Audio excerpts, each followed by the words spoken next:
শালমারা বাজারের বাংলাদেশি যুবককে অবৈধভাবে সীমান্ত পেরিয়ে ভারতে প্রবেশের অভিযোগে গ্রেফতার করল পুলিশ। শালমারা বাজারে সন্দেহজনক অবস্থায় ঘোরাফেরা করার সময় স্থানীয় বাসিন্দাদের সতর্কতায় তাকে আটক করে পুলিশের হাতে তুলে দেওয়া হয় এবং রবিবার সকাল 8টা নাগাদ জেলা পুলিশ দ্যুতিমান ভট্টাচার্য এই তথ্য জানান। জানা গিয়েছে শনিবার রাত আনুমানিক 9টার দিকে শালমারা বাজারে ওই যুবককে অপরিচিত হিসেবে ঘুরতে দেখা যায়। এতে স্থানীয়দের সন্দেহ হলে তাকে জিজ্ঞাসাবাদ করা হয়। জিজ্ঞাসায় যুবকটি নিজেকে বাংলাদেশের বাসিন্দা হিসেবে স্বীকার করে নেয়। পরে তাকে আটক করে সাহেবগঞ্জ থানার পুলিশের হাতে তুলে দেওয়া হয়। গ্রেফতার যুবক বাংলাদেশের পাগলাবাড়ি গ্রামের বাসিন্দা। পুলিশের কাছে জিজ্ঞাসাবাদে শাহিন জানায়, ভারত বাংলাদেশ সীমান্তে দিঘলটারির এলাকায় কাঁটাতারের বেড়া না থাকায় সে ঘুরতে ঘুরতে অনিচ্ছাকৃতভাবেই ভারতীয় ভূখণ্ডে প্রবেশ করে। জেলা পুলিশ সুপার দ্যুতিমান ভট্টাচার্য এই ঘটনার বিষয়টি নিশ্চিত করেছেন। এই ঘটনা সম্পর্কে আরো বিস্তারিত জেনে নেব। আমাদের সঙ্গে টেলিফোনে রয়েছেন আমাদের প্রতিনিধি সানি রায়। সানি, এই যে ভারতীয় ভূখণ্ডের মধ্যে বাংলাদেশি অনুপ্রবেশ, এটা কিন্তু দিন দিন আমরা দেখছি বেড়েই চলেছে। আর বিশেষ করে এই জায়গাগুলিতে যেখানে কাঁটাতারের বেড়ার ফাঁক রয়েছে বা কিছুটা জায়গা কাঁটাতার বিহীন রয়েছে, সেই সব এলাকা দিয়ে বাংলাদেশি যুবকেরা ঢুকছেন। সেটা ইচ্ছাকৃত হোক বা অনিচ্ছাকৃত হোক, বাংলাদেশিরা ভারতে প্রবেশ করছেন। আর বাংলাদেশে সেটা বর্ডার পেরিয়ে কি করছে বিএসএফ, কি রকম পরিস্থিতি তৈরি হয়ে রয়েছে যে সেখানে তারা বুঝতেই পারছে না কেউ অনিচ্ছাকৃত ভারতে প্রবেশ করছে।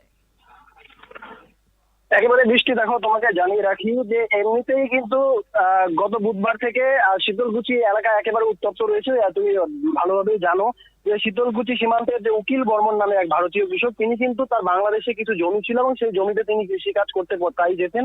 এবং যেমনটা জানা যাচ্ছে যে বাংলাদেশি দুষ্কৃতীরা তাকে কিন্তু বাংলাদেশে আটক করে নিয়ে যায় এবং তারপরে বিজিবির হাতে তুলে দেওয়া হয়। এবং পরবর্তীতে যেমনটা আমরা জানতে পারছিলাম যে সেখানে কিন্তু তাকে কিন্তু মিথ্যা মামলায় তাকে ফাঁসিয়ে দিয়ে তার বিরুদ্ধে কিন্তু আইনানুগ ব্যবস্থা নেওয়া হচ্ছে। ঠিক সেই জায়গায় দাঁড়িয়ে আজকে এই যে গতকাল রাতের যে ঘটনা, যে বাজারে এইভাবে ঘোরাফেরা করতে দেখা গিয়েছিল এবং সাধারণ মানুষ যারা গ্রামবাসীরা রয়েছেন তারা কিন্তু সতর্কতা অবলম্বন করে তড়িঘড়ি কিন্তু পুলিশকে খবর দেয় এবং পুলিশকে খবর দেওয়ার পরেই কিন্তু সন্দেহভাজন অবস্থায় সেই যুবককে শালমারা বাজার থেকে কিন্তু আটক করে পুলিশ। এবং পুলিশ জিজ্ঞাসাবাদ করার পর জানা যায়, যেমনটা জানা যাচ্ছে যে যুবক কিন্তু গোটা বিষয়টি স্বীকার করে নিয়েছে, তিনি বাংলাদেশ থেকে এসেছেন।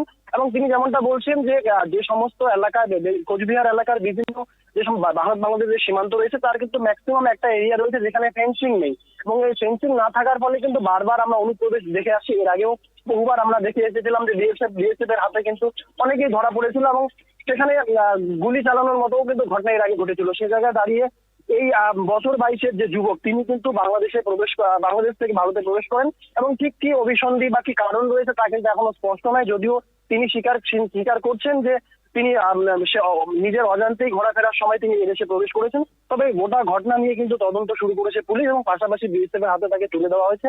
এবং ইতিমধ্যেই কিন্তু গোটা ঘটনা নিয়ে একদিকে যেমন অনুপ্রবেশকারীদের একটা চাঞ্চল্যকর তথ্য উঠে আসছে, সে জায়গায় দাঁড়িয়ে এই যুবক ঠিক কি কারণে ভারতে প্রবেশ করার চেষ্টা করলো বা কেন আসলো এবং আইনানুগ কি ব্যবস্থা গ্রহণ করা হয় তা কিন্তু সময়ের অপেক্ষা। যেমন আরেকটি প্রশ্ন উঠছে যে স্থানীয় মানুষ যারা রয়েছেন তারা যখন যুবককে দেখলেন, তাদের সাথে কথা বললেন এবং জানতে পারলেন যে অনিচ্ছাকৃতভাবে তিনি ভারতে প্রবেশ করেছেন, সেখানে স্থানীয়দের কি বক্তব্য, প্রশাসনের পক্ষ থেকে কি পদক্ষেপ নেওয়া হচ্ছে, তারা কি কোনো অভিযোগ জানাচ্ছেন না, স্থানীয় মানুষজনের তরফ থেকে কি কথা উঠে আসছে? একেবারে স্থানীয় যারা মানুষজন রয়েছে তারা কিন্তু একদিকে যেমন যে কাঁটাতারের যে বেড়া যে সমস্ত জায়গাতে নেই সেই সমস্ত জায়গাতে পর্যাপ্ত পরিমাণে সিসিটিভি যেমন লাগাতে বলছেন, পাশাপাশি বিএসএফ এর তদারকি আরো বাড়াতে বলছেন। এবং এভাবে বারবার এর আগেও আমরা দেখেছিলাম ঠিক এই জায়গা থেকেই কিন্তু বিভিন্ন রকম পণ্য সামগ্রী কিন্তু এপার থেকে ওপার পারাপারের একটা অভিযোগ উঠে এসেছিল। সেখানেও কিন্তু বিএসএফ এর ভূমিকা নিয়ে প্রশ্ন তোলা হয়েছিল। ঠিক একইভাবে এই গতকালকের এই ঘটনা নিয়ে কিন্তু স্থানীয়রা ক্ষোভ প্রকাশ করছেন এবং বিএসএফ এবং স্থানীয় যে পুলিশ প্রশাসন রয়েছে তাদেরকে আরো সজাগ থাকার জন্য তারা আবেদন করছেন। ধন্যবাদ তোমাকে। এই মুহূর্তে যে খবরের আপডেট আমরা জানতে পারছি, এই যে যুবক, বছর 22-এর যুবক, সে কিন্তু অনিচ্ছাকৃতভাবে বাংলাদেশ থেকে ভারতে প্রবেশ করছে।